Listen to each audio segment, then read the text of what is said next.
day, and nothing's really quite going your way.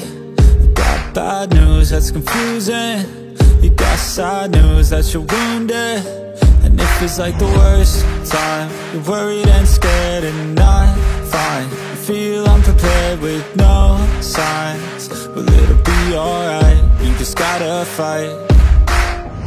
What about things happen to the best of us? It seems like they should be blessed, they just might be angels here as guests, teaching us to be our best. When everything breaks at the seams,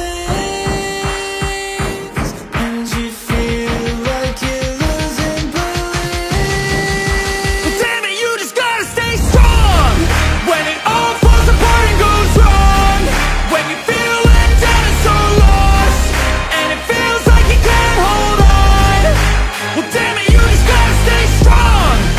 Cause sometimes things go wrong, and one day everything's gone, but you can make it out and move on.